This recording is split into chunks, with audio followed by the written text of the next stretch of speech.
Imagine, if you will, March 1945. Europe is bleeding, worn out by years of brutal war. But deep in the heart of Germany, there was one last mighty shield they believed would stop everything: the Rhine River.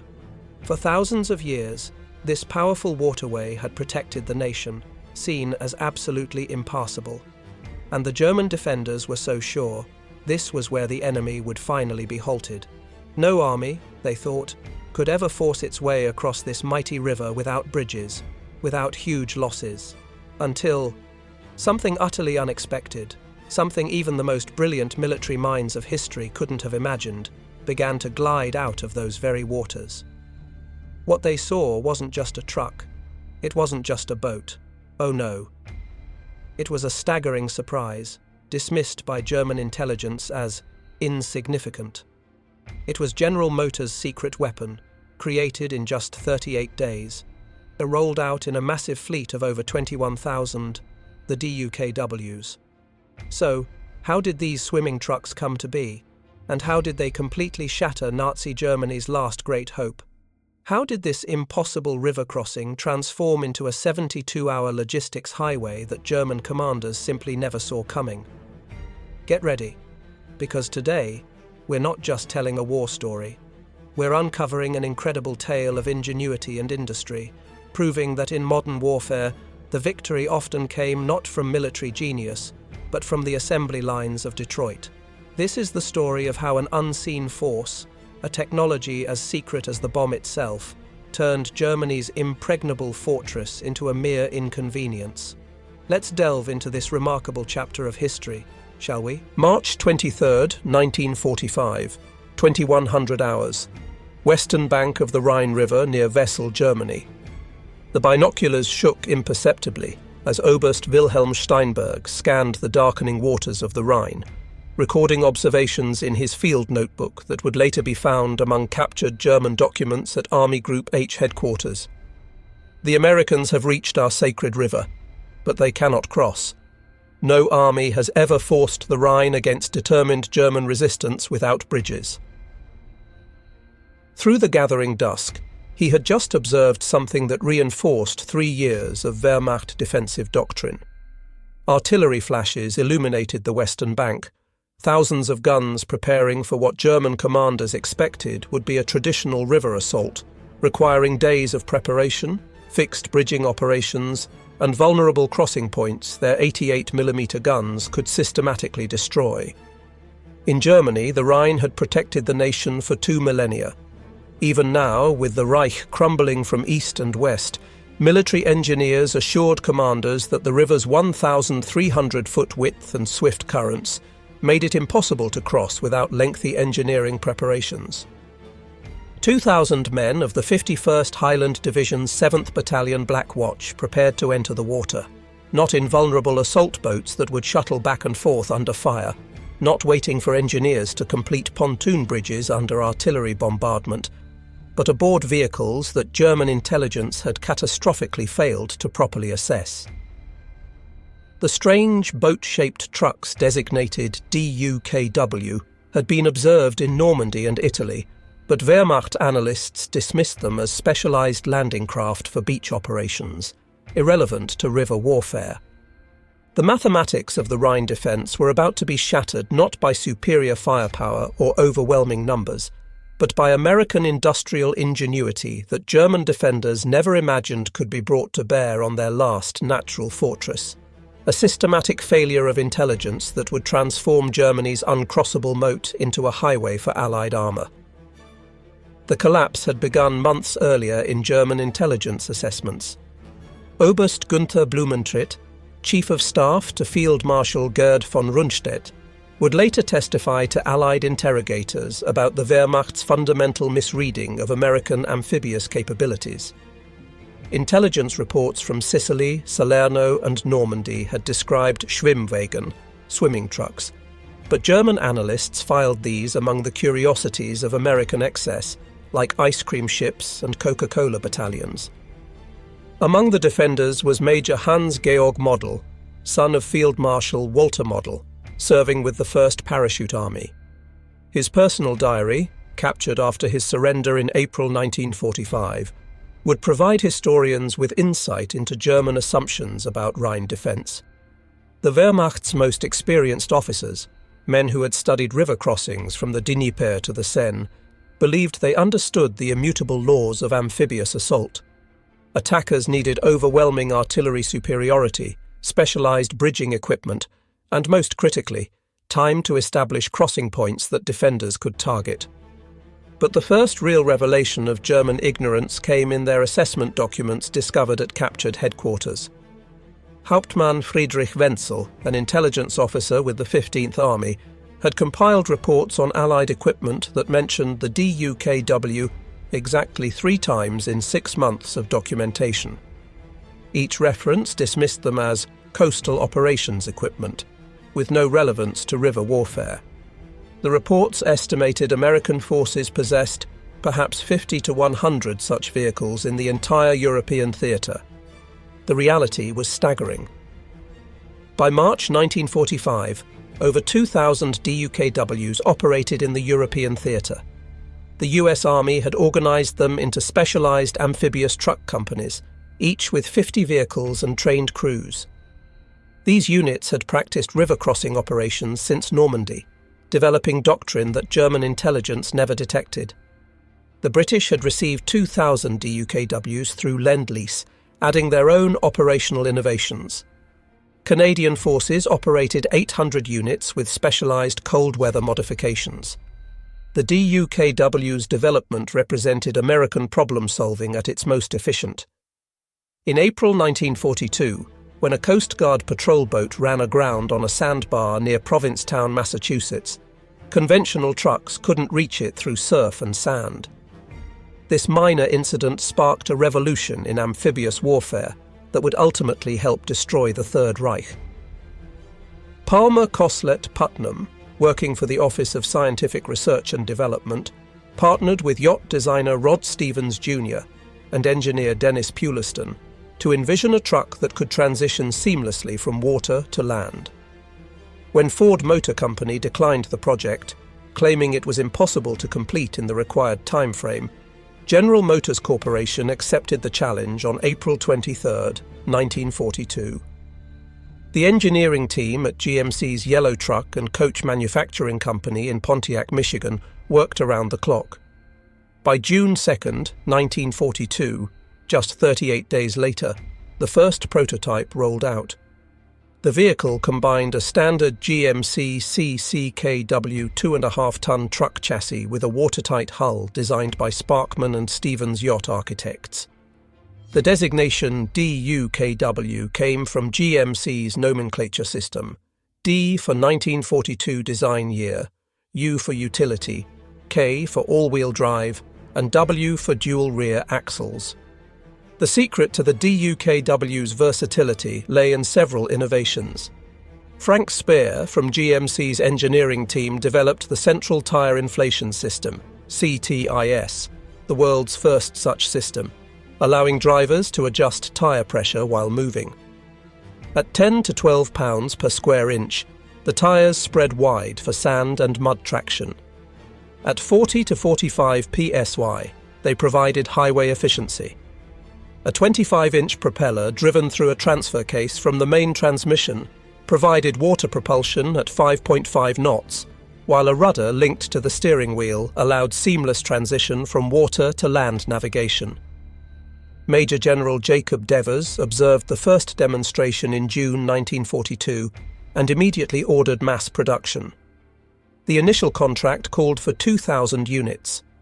By war's end, GMC had manufactured 21,147 DUKWs at the unprecedented pace of 525 per month during peak production, each costing $10,750, roughly the price of 7 Jeeps, but with capabilities that would prove priceless.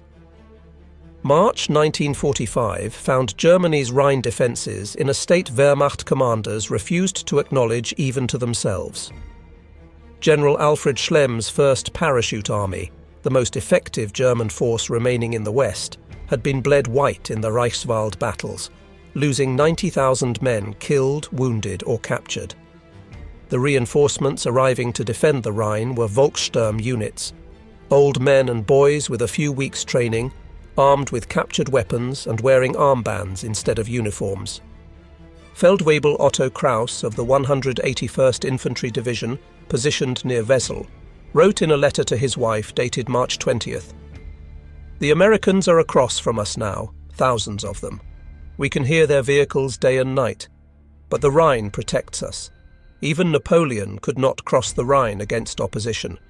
The engineers have destroyed every bridge, and our artillery has every possible crossing point registered."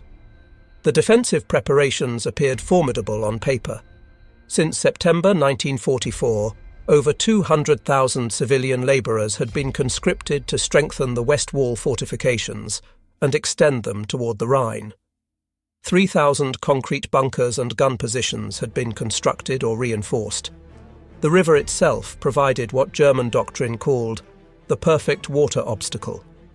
Too wide for assault bridges, too swift for boats, too deep for fording. Field Marshal Albert Kesselring, who had assumed command in the west after von Rundstedt's dismissal, issued orders that revealed German assumptions. The enemy will require 48 to 72 hours to establish viable bridgeheads after initial crossings. This window provides opportunity for counterattack with our mobile reserves. These mobile reserves consisted of 47 Panzer Corps, with approximately 150 operational armoured vehicles, tanks, assault guns and tank destroyers combined, to cover a front of nearly 200 miles. But the most critical German failure was conceptual. Wehrmacht doctrine, refined through 5 years of war, understood river crossings as sequential operations: suppress defenders with artillery, send infantry across in assault boats, establish small bridgeheads, begin bridge construction under fire, reinforce gradually as bridges were completed, then finally send armour across. Each phase provided defenders opportunities to concentrate fire and launch counterattacks. Unknown to German intelligence, the Allied forces had assembled the largest concentration of amphibious vehicles in history along the Rhine's western bank. By March 22, 1945, hundreds of DUKWs had been positioned in concealed areas within 5 miles of planned crossing points. Each vehicle had been waterproofed, mechanically inspected, and loaded with specific cargo manifests that would maintain their water stability.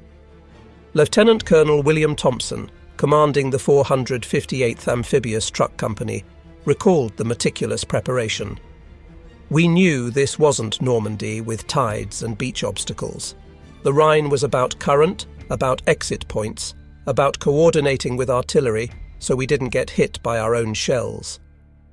We practiced on the Maas River for 2 weeks, learning how the DUKWS handled in fast current. The vehicles themselves had been modified based on 3 years of combat experience. Armour plating protected drivers and vital mechanical components. Ring mounts for .50 caliber machine guns provided self-defense capability. Most critically, specialized bilge pumps could handle the water intake from small arms fire, allowing DUKWs to continue operating even when their hulls were perforated. Captain James Mitchell of the 819th Amphibious Truck Company described the final briefing. "They told us we were going to do something nobody had ever done. Use DUKWS as the primary assault vehicle for a major river crossing. Not support vessels, not supply carriers after the bridges were built, but the actual spearhead. Each Duck would carry a full rifle squad with equipment, cross the Rhine, drive up the eastern bank, and deposit troops directly into combat positions." The British forces had their own amphibious assets. The 79th Armoured Division under Major General Percy Hobart had brought 600 LVT-4 Buffalo amphibious tractors, each capable of carrying 30 men.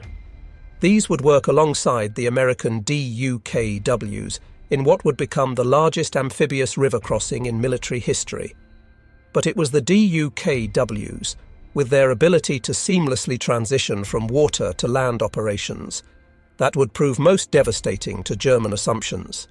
At 1700 hours on March 23, 1945, the greatest artillery bombardment of the Rhine campaign commenced.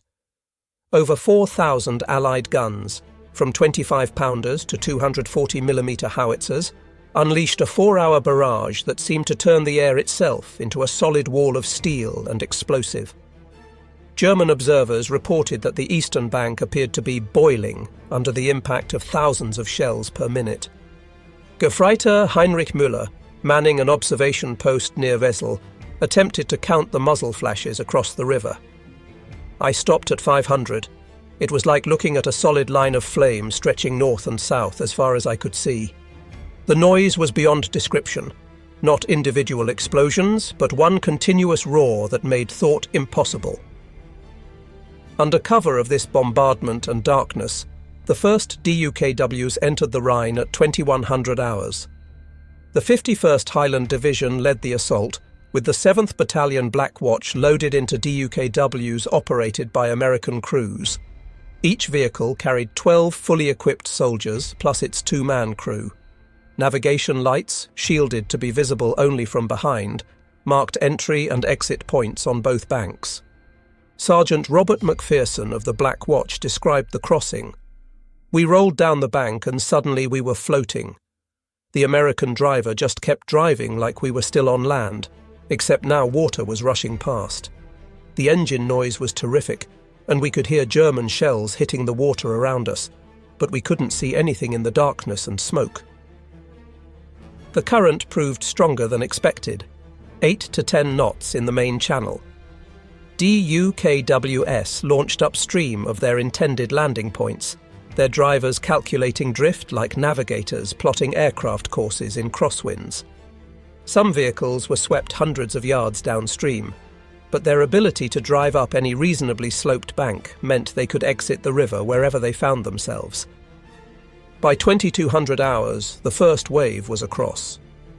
German defenders, expecting to hear assault boats returning for second waves, instead heard only the continued roar of artillery. The DUKWs had driven straight up the eastern banks and disappeared into the darkness, their passengers already engaging German positions from unexpected directions. As dawn broke on March 24th, German commanders began receiving reports that defied explanation. Enemy troops were appearing miles inland from crossing points in battalion strength with heavy weapons and supplies. The expected pattern of gradually expanding bridgeheads hadn't materialized. Instead, Allied forces seemed to be everywhere at once. Hauptmann Karl Reichert, commanding a battery of 88mm guns positioned to cover the crossing site at Ries, reported to divisional headquarters, "Enemy armour is behind us. Repeat, enemy armour is behind our position. How did they get across? All bridges are destroyed.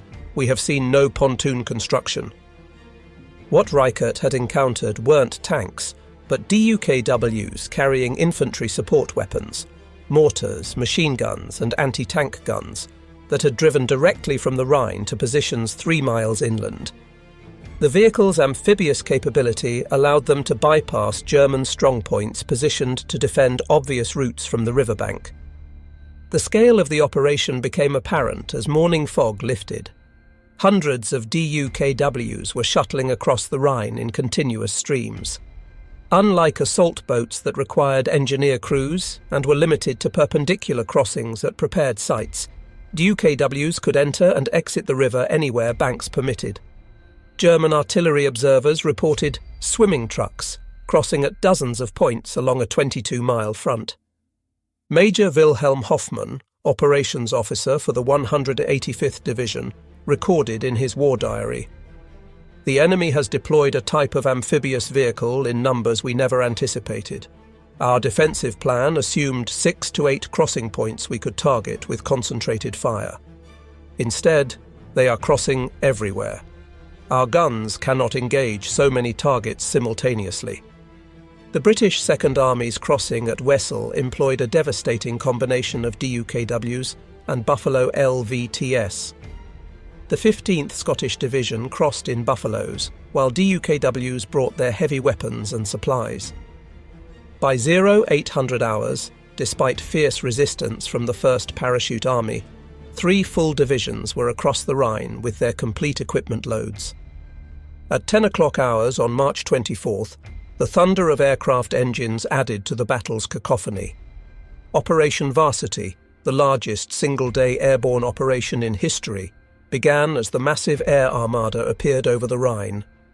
The operation involved more than 1,700 transport aircraft and over 1,350 gliders, carrying 16,000 paratroopers and glider troops. This wasn't the isolated paratroop drop German doctrine expected, but a coordinated hammer blow designed to work with the amphibious assault. Obergefreiter Franz Weber of the 84th Infantry Division watched from his position near Hamminkeln. The sky turned black with aircraft. Parachutes bloomed like flowers, thousands upon thousands. We thought this was the main assault, that the river crossings were diversions. Then we learned the Americans were already 10 kilometers behind us with their swimming trucks. The airborne forces, the US 17th Airborne and British 6th Airborne Divisions, landed within artillery range of the Rhine crossings, something German commanders hadn't anticipated. Previous airborne operations had dropped paratroopers far behind enemy lines to operate independently. This time, they landed just 6 miles from the river, directly supporting the amphibious forces. The coordination between airborne and amphibious forces multiplied their effectiveness. DUKWs carrying ammunition and medical supplies drove directly to airborne positions that in previous operations would have required air supply or link-up with ground forces days later. Wounded paratroopers were evacuated in DUKWs returning to the Western Bank, something impossible in traditional airborne operations. Private First Class Donald Burgett of the 17th Airborne later wrote, "We were fighting for this crossroads when these weird-looking truck boats came driving up. No splashing, no bogging down. They just drove out of the woods like regular trucks, except we knew they'd just crossed the Rhine. The crew chief yelled, 'Anybody need ammo? We thought we were hallucinating.'" By noon on March 24th, the full implications of the DUKW assault became clear to German commanders. This wasn't just a new way to cross rivers. It was a complete revolution in amphibious logistics that invalidated every assumption in their defensive planning. Traditional river crossings required sequential phases: assault crossing, bridgehead consolidation, bridge construction, and finally, supply build-up. Each phase was vulnerable to counterattack. Bridges, once built, became critical choke points that concentrated targets for artillery and air attack. The DUKWS eliminated these vulnerabilities. Lieutenant Colonel George Sims, logistics officer for the 16th Corps, had established what he called DUKW highways across the Rhine. Vehicles loaded on the Western Bank with ammunition, food, medical supplies, and fuel simply drove into the river, crossed, and delivered directly to combat units. No unloading at the riverbank, no transfer to different vehicles, no waiting for bridges. "We were running 50 DUKWs per hour at our crossing point," Sims reported. Each carried 2.5 tons of supplies or 25 men. That's 125 tons of supplies, or 1,250 troops every hour, around the clock. The Germans kept looking for bridges to bomb, but there weren't any. Just trucks driving through water. The psychological impact on German defenders was devastating. Feldwebel Hermann Götz of the 2nd Parachute Regiment wrote in his diary, "They have unlimited vehicles that swim. How do you stop an army that can turn any river into a road? We blow up bridges for nothing. They don't need bridges." Supply sergeants reported surreal experiences. Technical Sergeant Anthony Russo of the 30th Infantry Division described establishing a supply dump. "We're 3 miles from the Rhine on the German side, right? And here comes a DUKW straight from the water, dripping wet, carrying hot food in insulated containers. The cooks on the Western Bank had prepared the meal, loaded it in the Duck, and it drove straight to us. Hot coffee in the middle of a battle. The Germans must have thought we were insane." March 25th dawned with German commanders facing a situation Wehrmacht doctrine had never addressed. The Rhine, Germany's historic barrier, had become irrelevant. Not conquered, not breached, but simply bypassed by American industrial ingenuity that German intelligence had dismissed as a curiosity. General Alfred Schlemm, commanding the 1st Parachute Army, held a commanders' conference that morning in a farmhouse near Brunnen. The surviving record of this meeting, compiled from testimonies of captured officers, reveals the depth of German dismay. Schlemm reportedly said, "Gentlemen, we prepared to fight the last war. We assumed the enemy would attack our fortress.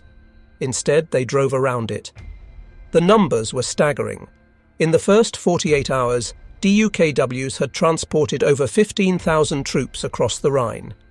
More critically, they had moved 1,200 vehicles, jeeps, trucks and light armour, that traditional crossing methods wouldn't have delivered for days. Artillery pieces were being ferried across and firing from the eastern bank before German intelligence even confirmed the crossings had occurred. Oberst Heinrich von Lüttichau, commanding the remnants of Panzer Brigade 106, attempted to counterattack near Wesel on March 25th. His unit's war diary records, "Attacked toward river to destroy enemy bridgehead. Found no bridgehead in traditional sense. Enemy forces distributed across 15-kilometre front with no apparent centre. Swimming vehicles continuously reinforcing all points. Impossible to identify critical target. Attack failed with heavy losses." The British were achieving similar success. The Scottish divisions had pushed 6 miles inland by end of March 25th, supported by continuous DUKW supply runs. Royal Artillery forward observers were calling in fire missions while riding in DUKWs, using the vehicle's mobility to avoid German counter-battery fire. The Rhine crossing starkly exposed the industrial asymmetry between American mass production and German craftsmanship philosophy. While German engineers had developed their own amphibious vehicle, the Landwasserschlepper, LWS, the production comparison revealed everything about why Germany lost the war. The LWS was, in many ways, superior to the DUKW. It could carry 20 men compared to the DUKW's 25, but it had better armour protection. Its tracked design provided superior performance in mud and snow. German engineers had solved complex problems of waterproofing track systems and creating reliable bilge pumps. As a piece of engineering, it was remarkable. But Germany had produced only about 100 units total, with even fewer seeing operational service. The LWS required specialised components, skilled craftsmen for assembly, and rare materials for its armour and waterproofing. Each unit cost approximately 75,000 Reichsmarks, 7 times the cost of a DUKW. Meanwhile, General Motors had produced 21,147 DUKWs using existing truck components and assembly line methods.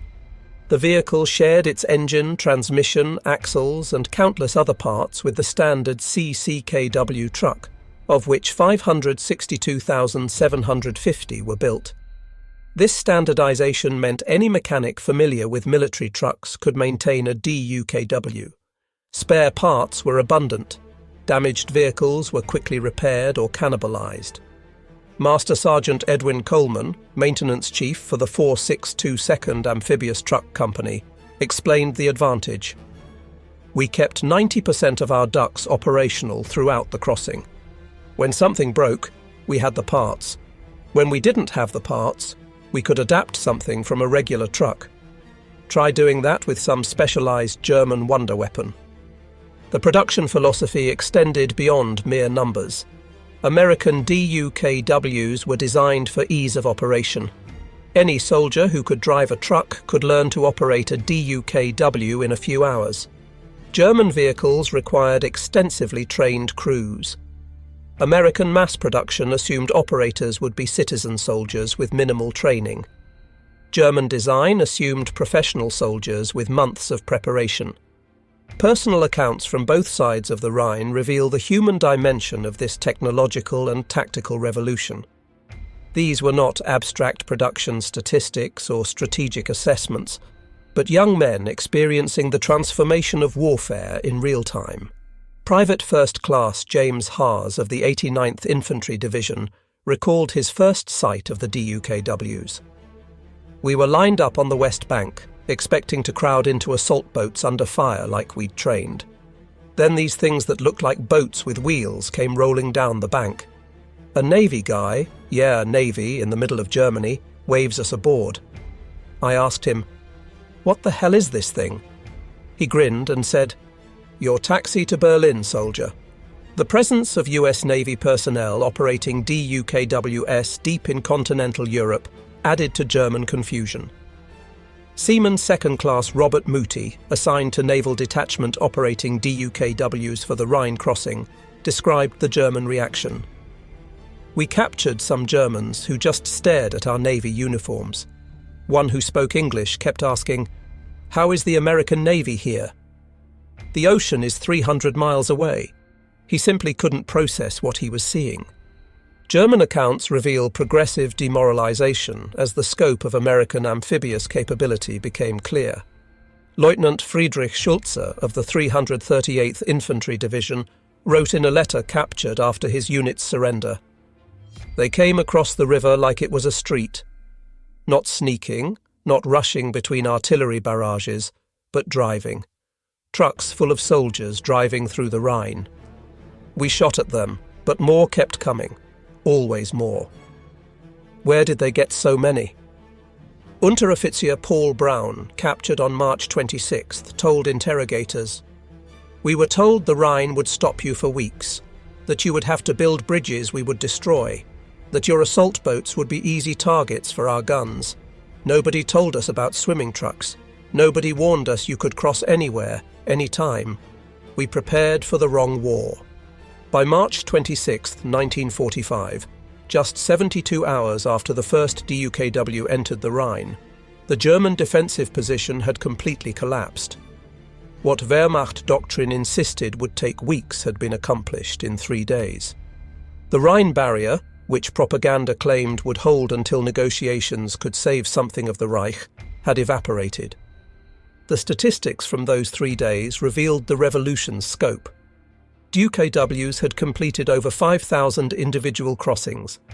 They had transported 15,000 troops, 1,200 vehicles, 3,000 tons of supplies, and evacuated 2,000 wounded. Traditional bridging operations, had they been required, would have needed 2 weeks to achieve similar throughput while under constant attack. Field Marshal Bernard Montgomery, often criticised for excessive caution, had achieved complete operational surprise through the massed employment of amphibious vehicles. His after-action report noted, "The enemy expected us to cross the Rhine. They did not expect us to drive across it. The distinction proved fatal to their defence." General Dwight Eisenhower visited the crossing sites on March 26th. His reaction, recorded by Aide Captain Harry Butcher, was telling. Ike watched the DUKWs streaming back and forth like a ferry service. He turned to Bradley and said, "With these things, every river in Germany is now a highway." Bradley replied, "The Germans are just figuring that out." The psychological collapse was complete. Joseph Goebbels' diary entry for March 26th read, "The situation in the West has become impossible. The enemy has crossed the Rhine along a broad front with a new type of amphibious vehicle we failed to anticipate. Our last natural barrier is gone. The war is lost." March 27th saw the full exploitation of the Rhine breakthrough. With German forces in complete disarray, Allied commanders unleashed their mobile forces. The DUKWs, having accomplished their amphibious mission, now revealed another capability. They could operate as regular trucks, advancing with the armoured spearheads. The US 2nd Armoured Division, Hell on Wheels, had been ferried across in record time. Tank crews described the surreal experience of following DUKWs that had just emerged from the Rhine, still dripping water, as they raced down German autobahns. The amphibious vehicles carried fuel and ammunition directly to advancing tank units, eliminating the traditional pause for supply build-up after a river crossing. Major General Isaac White, commanding the 2nd Armoured, reported, "We advanced 50 miles on March 27th alone. In any previous operation, we would have been waiting for bridges to be completed and supplies to be stockpiled. Instead, the DUKWS kept pace with us. They'd cross rivers we encountered, scout for crossing sites, and establish supply points before our main body arrived. German resistance crumbled into isolated pockets. Units that had prepared to counterattack bridgeheads found themselves bypassed by Allied forces that seemed to be everywhere simultaneously. The rigid German defensive doctrine, based on identifying and destroying fixed crossing points, had no answer for hundreds of amphibious vehicles creating their own crossing points at will. Oberst Hans von Luck, one of Germany's most experienced armoured commanders, encountered American forces near Dorsten on March 28th. His memoir describes the meeting. "My battalion was racing to establish a blocking position when we encountered American troops already dug in. I asked a captured lieutenant how they had moved so quickly. He pointed to a line of those amphibious trucks and said, 'We don't wait for bridges.' It was then I truly understood that Germany had lost more than a battle. We had lost an entire form of warfare." The full impact of the DUKW on the Rhine crossing extends beyond the impressive statistics of vehicles and supplies transported. The amphibious trucks had fundamentally altered the mathematics of river assault, creating advantages that compounded exponentially. Traditional river crossings concentrated forces at specific points, creating targets for artillery and air attack. The DUKWs dispersed crossings along the entire front, diluting German firepower. Wehrmacht doctrine called for counter-attacking bridgeheads before they could consolidate, but there were no traditional bridgeheads, just continuous infiltration across a broad front. Colonel William Thompson, who commanded DUKW operations for the 9th Army, calculated the time savings. Building a heavy pontoon bridge under fire typically took 12 to 24 hours minimum. During that time, you could only reinforce by assault boat, maybe a company per hour if things went well. We were moving a battalion per hour with DUKWS from the first minute of the operation. The medical impact was profound, but often overlooked. Captain Dorothy Anderson, a nurse with the 45th Field Hospital, described the evacuation system. Wounded soldiers were loaded into DUKWs on the eastern bank and driven directly to our hospital on the western side. No transfer between vehicles, no waiting for bridges. We were getting casualties to surgery within an hour of being wounded. That simply wasn't possible in traditional river crossings. The DUKWs also enabled tactical innovations impossible with conventional crossing methods. Artillery forward observers could relocate rapidly in DUKWs, making German counter-battery fire ineffective. Engineers used DUKWs to transport bridge sections, actually accelerating traditional bridge construction even as they made it less critical. Radio relay stations in DUKWS maintained communications across the water barrier. Post-war analysis revealed the depth of German intelligence failure regarding American amphibious capabilities. The Wehrmacht had observed DUKWs in multiple operations, Sicily, Salerno, Anzio, Normandy, yet never grasped their strategic implications for river crossing operations. General Major Reinhard Gehlen, Chief of Foreign Armies East and later founder of West German intelligence, admitted in his memoirs, "We catalogued American equipment meticulously. We knew about the DUKW. We simply never imagined they would mass hundreds of them for a river crossing. Our thinking was constrained by our own limitations. Because we could only produce a handful of amphibious vehicles, we assumed the Americans faced similar constraints." Captured German intelligence files revealed systematic underestimation. A February 1945 assessment by Army Group H estimated Allied forces possessed approximately 100 to 150 amphibious vehicles suitable for river operations. The actual number was over 2,000 in the 21st Army Group alone. Another report dismissed DUKWS as useful for supply operations after beaches are secured but unsuitable for assault operations. The failure went beyond mere numbers.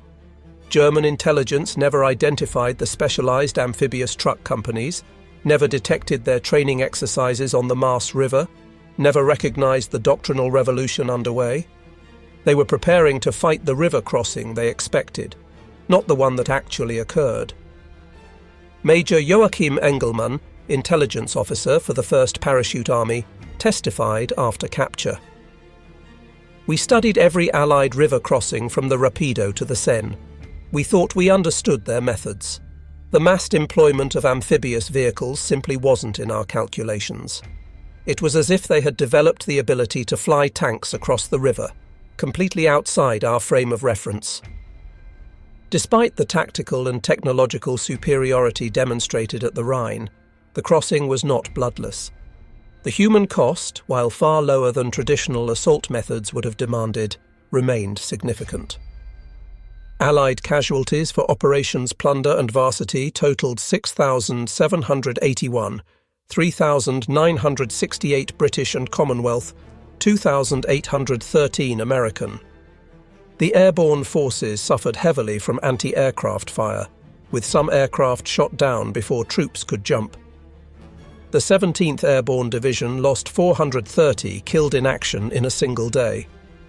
DUKW's evacuating wounded came under German artillery fire, with several vehicles lost with all aboard. Oskar Friedenson, a combat engineer with the 89th Infantry Division, described his unit's crossing at St. Gorshausen on March 26th. We lost 250 men out of 420 trying to establish our sector. The DUKWs got us across fast, but the Germans were waiting on the high ground with machine guns and mortars. Speed doesn't make you bulletproof. German casualties were catastrophic. The 1st Parachute Army effectively ceased to exist as a fighting force. Over 16,000 prisoners were captured in the first 72 hours, many simply abandoning positions once they realized the Rhine barrier had failed. Entire units found themselves cut off as DUKW transported forces appeared behind them. Gefreiter Werner Hoffmann of the 84th Infantry Division was captured on March 25th. His interrogation revealed the psychological impact. We held our positions for 2 days, firing at crossing sites. Then Americans appeared behind us. When we asked prisoners how they crossed, they pointed at those swimming trucks. Our lieutenant threw down his weapon and said, "If they can drive trucks across the Rhine, the war is over." Nobody disagreed. One of the most remarkable episodes of the Rhine crossing occurred on March 25th, when Prime Minister Winston Churchill insisted on personally crossing the Rhine. This wasn't mere theatrics. Churchill understood the historical significance of Allied armies crossing Germany's sacred river. Churchill, accompanied by Field Marshal Montgomery and General Alan Brooke, first observed the crossings from a demolished railway bridge at Wesel. Then, against the urgent advice of his security detail and Eisenhower's explicit orders, Churchill boarded an American LCVP, landing craft, vehicle, personnel, and crossed to the eastern bank.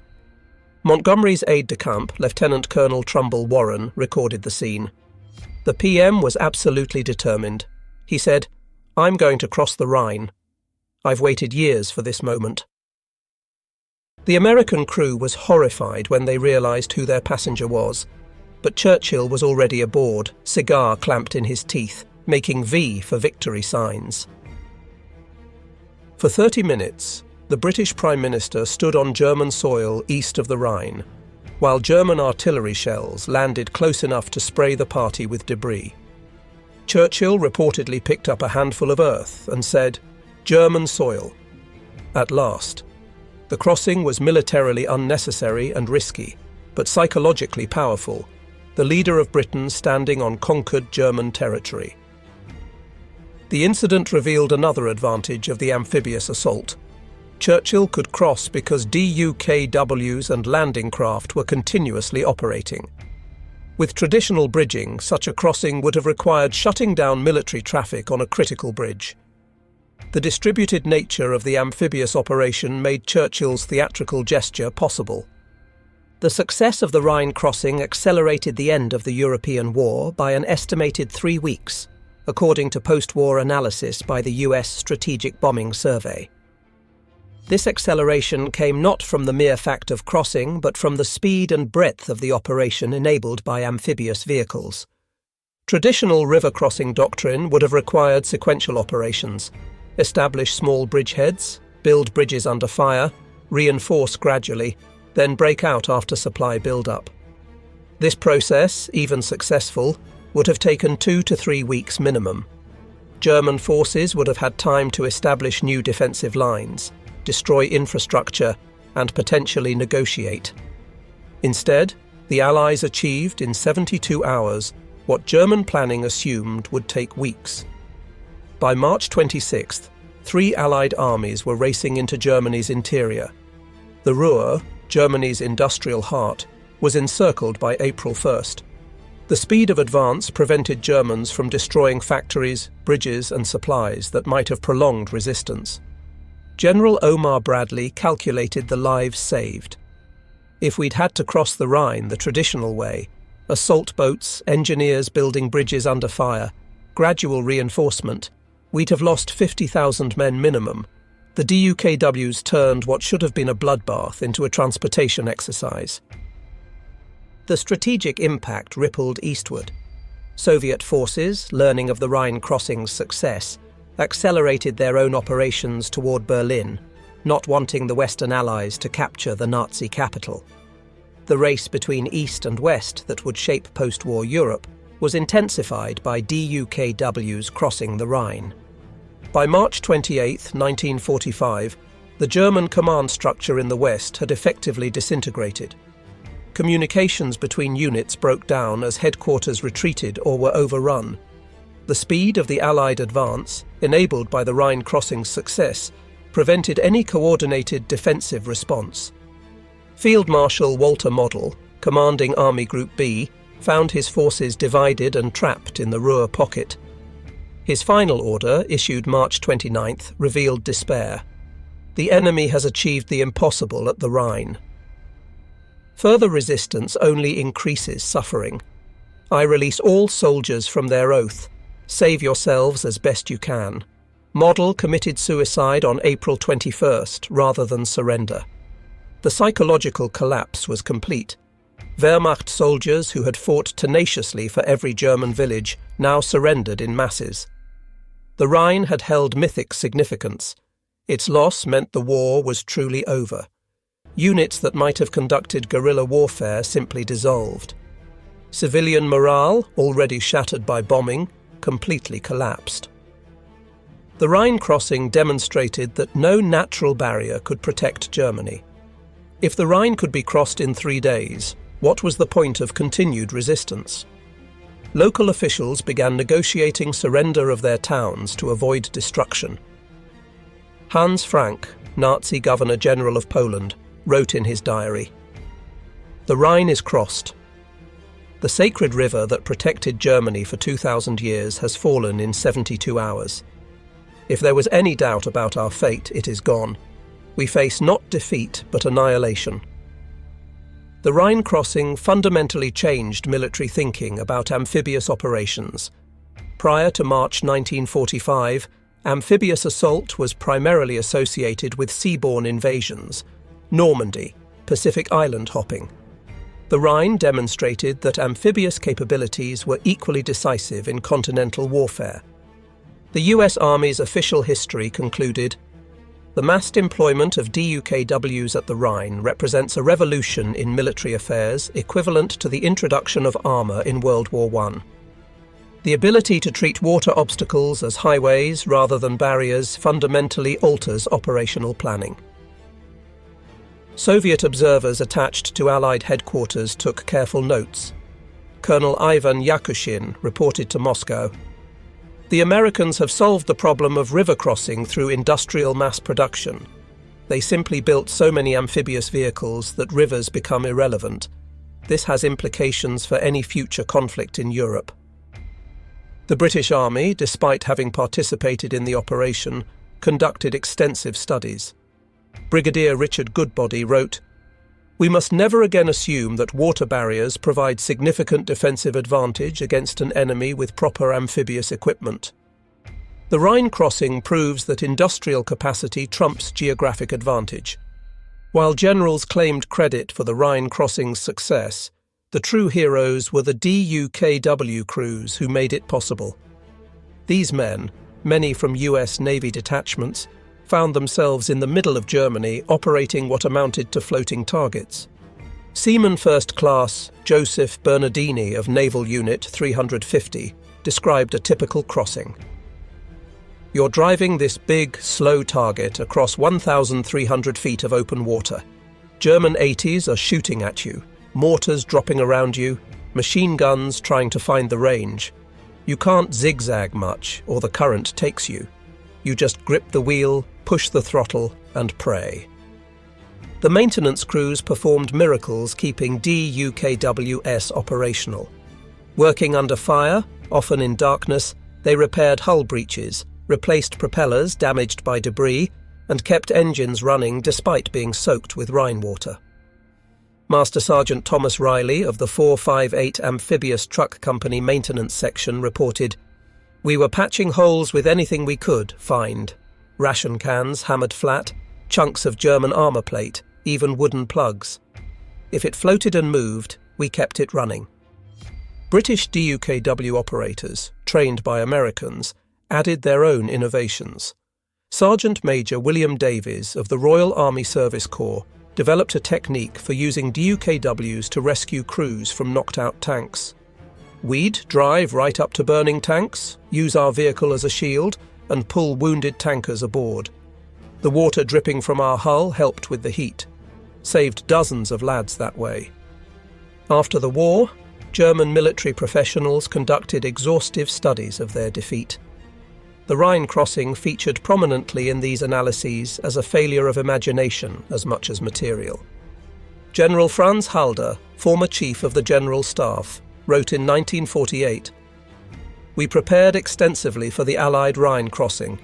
We positioned our reserves, registered our artillery, prepared demolitions. We did everything correctly according to our doctrine. We simply never imagined the enemy would have hundreds of vehicles that could ignore the river's existence." The Wehrmacht's final operational study, completed by imprisoned German officers in 1946, admitted, "The American deployment of amphibious vehicles in mass represents a form of warfare we neither anticipated nor could counter with available resources. Even had we known, German industry could not have produced comparable numbers. The Rhine crossing was lost in Detroit's factories, not on the Rhine's banks." Colonel General Heinz Guderian, father of German armoured warfare, offered perhaps the most insightful observation. "We Germans perfected the art of warfare. The Americans perfected the business of warfare. At the Rhine, business defeated art. Their swimming trucks were not elegant, not sophisticated, but they were numerous and effective. That is the American way of war." Despite its decisive impact, the DUKW's role in crossing the Rhine has been largely overshadowed by more dramatic events: the capture of the Remagen Bridge, the massive airborne operation, Montgomery's set-piece battle. Yet veterans understood the amphibious truck's true significance. General Dwight Eisenhower, in his memoir Crusade in Europe, wrote, "Analysts will debate what shortened the war most: strategic bombing, Soviet pressure, or Allied unity. I believe historians underestimate the simple DUKW. Without it, the Rhine would have been a killing ground. With it, we drove into Germany like tourists on holiday." The DUKWs continued serving after the Rhine. They crossed the Elbe, the Danube, and dozens of smaller rivers. They evacuated concentration camp survivors too weak to walk. They transported food to starving civilians in isolated areas. The vehicles that had broken Germany's last barrier became instruments of humanitarian relief. Technical Sergeant Paul Morrison of the 336th Amphibious Truck Company recalled using his DUKW after Germany's surrender. Same vehicle that crossed the Rhine under fire was now delivering food to German kids in flooded areas near Hamburg. They'd never seen anything like it. A truck that could swim. Kids would chase us calling out, "Schwimmwagen! Schwimmwagen!" Funny how something built for war ended up saving lives after it. The 21,147 DUKWs produced during World War II represented more than just vehicles. They embodied American industrial philosophy. While German engineers pursued perfection in small numbers, American manufacturers pursued adequacy in overwhelming quantity. This philosophy extended beyond DUKWs. The same factories producing amphibious trucks were turning out 2.5-ton trucks at the rate of 10,000 per month. The steel for DUKW hulls came from mills producing Liberty ships every 42 hours. The engines were built on assembly lines that could shift from truck engines to aircraft engines to tank engines with minimal retooling. Donald Nelson, chairman of the War Production Board, visited a DUKW assembly line in 1944. He observed, "In 1 hour I watched them complete 6 DUKWs, each one imperfect by German standards, rough welds, simple solutions, painted olive drab. But each one would cross the Rhine. German factories would spend a month building one perfect amphibious vehicle. We built 180 good enough ones in that time." The German Landwasserschlepper, by comparison, revealed the limitations of the craft production approach. Each LWS required specialized workers, custom components, and extensive testing. When Allied bombing disrupted supply chains, production ceased entirely. A missing component meant no vehicle. American DUKW production simply substituted alternate parts and continued. The Rhine crossing's success reverberated through the final weeks of the war. German units throughout the Reich learned that the Western Allies had crossed the last barrier with ease. Morale, already fragile, shattered completely. In Italy, German forces that had held mountain positions for months suddenly began withdrawing. Field Marshal Kesselring reported, "News of the Rhine crossing caused immediate deterioration in troop morale. Soldiers ask, if the Rhine cannot stop them, what can?" I have no answer. German forces in Norway, Denmark and the Netherlands, bypassed but still dangerous, began negotiating local surrenders. The myth of the impregnable Rhine had sustained hope for negotiated peace. Its fall in 72 hours made continued resistance pointless. Even in Berlin, besieged by Soviet forces, the Rhine crossing had impact. Hitler's final recorded military conference on April 27th included his lament. "The Rhine was lost because we didn't anticipate their amphibious capabilities. We prepared for the wrong war." It was perhaps his only accurate military assessment of the entire conflict. At a 1985 reunion of Rhine crossing veterans in Lexington, Kentucky, aging soldiers gathered to remember those 3 days that ended Nazi Germany's last hope. The DUKWs, a few preserved as monuments, drew particular attention. Former Sergeant James Mitchell, who commanded a DUKW in the 819th Amphibious Truck Company, stood beside one of the preserved vehicles. Ugly thing, isn't it? Like a boat that mated with a truck and produced something neither. But this ugly duckling swam the Rhine when the Nazis thought it impossible. We didn't outfight them. We outproduced them, out-innovated them, out-imagined them. Former Obergefreiter Hans Müller, who had defended the Rhine with the 181st Infantry Division, attended as an invited guest. His speech to the veterans was powerful. "You brought swimming trucks to a river battle. We brought anti-tank guns to stop swimming trucks. The moment I saw those vehicles driving out of the Rhine, I knew the war was over. Not lost, over. You cannot fight an enemy who turns your strongest defense into a highway." The reunion highlighted a profound truth. The Rhine crossing succeeded not through superior courage or tactical brilliance, but through industrial capacity channeled through innovation. The heroes were as much the assembly line workers in Pontiac as the soldiers in Germany. March 23rd to 26th, 1945, marked more than a successful military operation.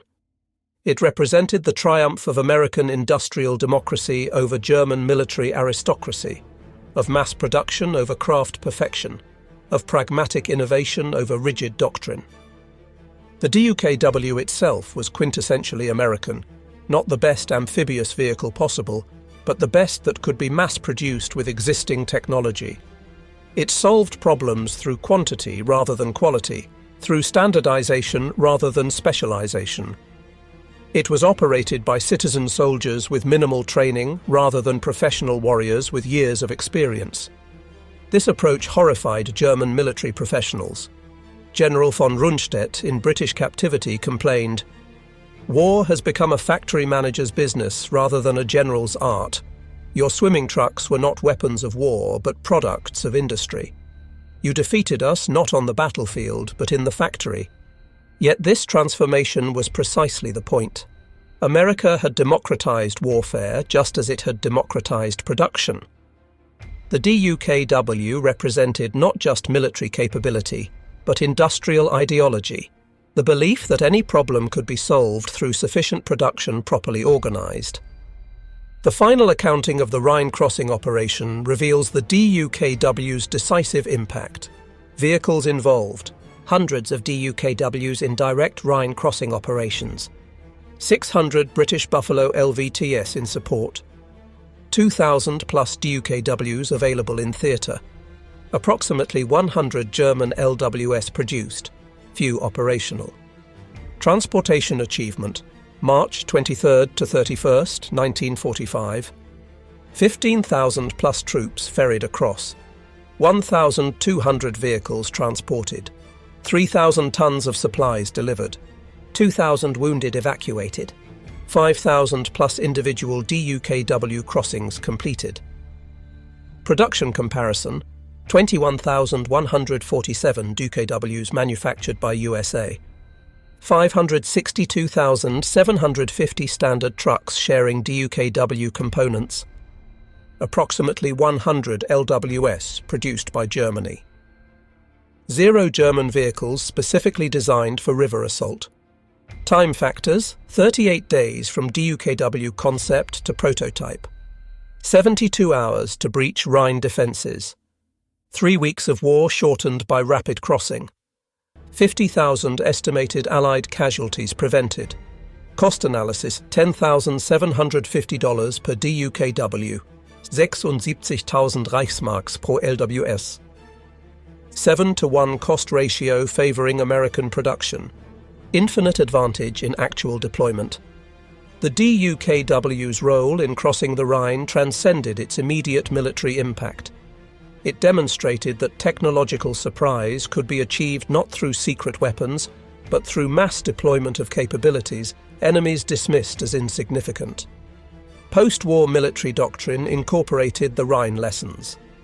NATO war plans during the Cold War emphasized amphibious vehicles for crossing Eastern Europe's many rivers. The Soviet Union developed entire families of amphibious vehicles, learning from American success. Modern military forces consider river crossing capability essential rather than specialized. Beyond military implications, the Rhine crossing validated American production philosophy. Quality mattered less than quantity if the quantity was sufficient. Perfection mattered less than availability. Sophistication mattered less than reliability. These lessons shaped post-war American industry far beyond military applications. The Marshall Plan, which rebuilt Europe, reflected DUKW philosophy: massive standardized aid rather than customized solutions. The interstate highway system applied military logistics lessons to civilian infrastructure. The space race emphasized reliable mass-produced components over handcrafted perfection. Perhaps the DUKW's greatest contribution was psychological. German soldiers and civilians witnessed American forces treating the sacred Rhine like a minor inconvenience. This casual demonstration of industrial might did more to convince Germans of defeat's inevitability than any propaganda could achieve. Post-war interviews with German civilians revealed consistent themes. They expected Americans to be stopped at the Rhine for weeks or months, giving time for miracle weapons or negotiations. Instead, Americans crossed in 3 days using vehicles Germans didn't know existed in such numbers. The shock was profound and lasting.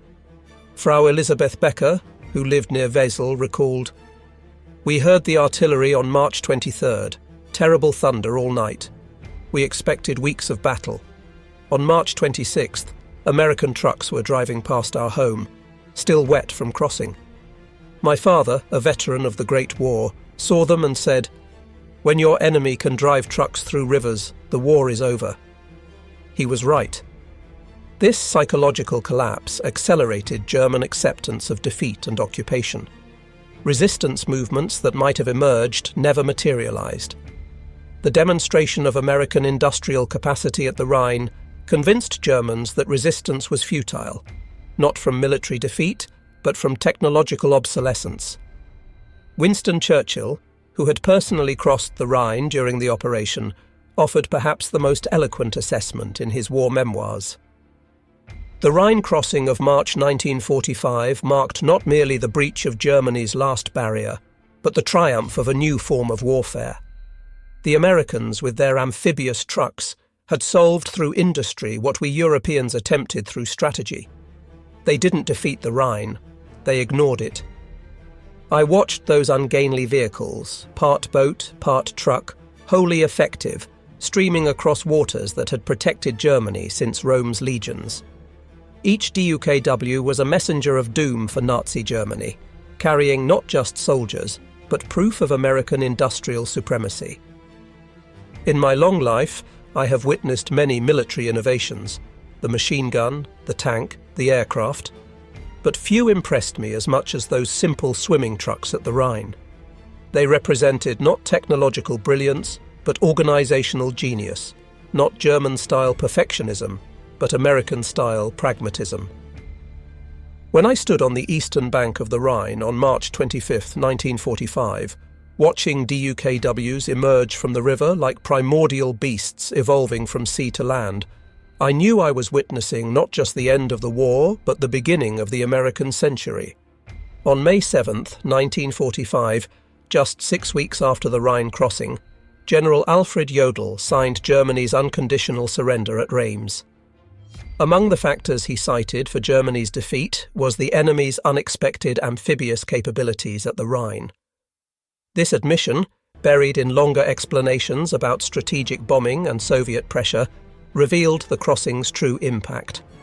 General Eisenhower's final report as Supreme Commander allocated significant credit to the DUKW. No single piece of equipment contributed more to the rapid conquest of Germany than the amphibious truck. It turned rivers from obstacles into highways, transformed logistics from limitation into advantage, and shortened the war by weeks, if not months. The last operational DUKW crossing of the Rhine occurred on May 10, 1945, 2 days after Germany's surrender. It carried not soldiers, but food supplies for German civilians in isolated areas cut off by destroyed bridges. The vehicle that had broken Germany's last military barrier had become an instrument of humanitarian relief. Private First Class Anthony DeMarco, driving that last DUKW across the Rhine, recalled, "No shooting, no artillery, just driving across like it was a Sunday cruise. German kids were waiting on the eastern bank, hoping we had chocolate. 4 months earlier, their fathers would have been trying to kill us. Now we were bringing food. That's what those ducks did. Turned the impossible into routine, enemies into people needing help." The Rhine crossing of March 1945 stands as a watershed moment in military history, not for its tactical brilliance or strategic importance alone, but for what it represented about the changing nature of warfare. The DUKW, ungainly, unarmoured, unremarkable, had rendered irrelevant a barrier that had protected Germany for 2 millennia. German defenders, prepared for every contingency their doctrine could imagine, never conceived that American industry could produce over 21,000 vehicles that made rivers irrelevant. They prepared for the wrong war, not through incompetence, but through inability to imagine American productive capacity. The Rhine wasn't conquered, it was industrially obsoleted.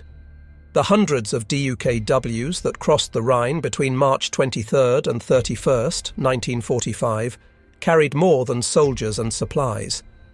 They carried proof that American mass production could transform warfare's fundamental assumptions. Every German soldier who watched a DUKW drive up the Rhine's eastern bank witnessed the death of traditional military limitations. Field Marshal Montgomery summarized the operation with uncharacteristic brevity. "We didn't assault the Rhine. We commuted across it." This transformation of the extraordinary into the mundane, the impossible into the routine, was the DUKW's true victory. The Rhine crossing demonstrated that in modern warfare, industrial capacity properly applied could achieve what military genius alone could not. The Wehrmacht, perhaps history's most professionally competent military force, was defeated not by superior strategy or tactics, but by swimming trucks produced on Detroit assembly lines. In the end, the German defenders were correct in their pre-war assessment. The Rhine could not be crossed against determined resistance using traditional methods. They simply never imagined that American industry would make traditional methods obsolete. The DUKWs that swam the Rhine in March 1945 didn't just transport soldiers.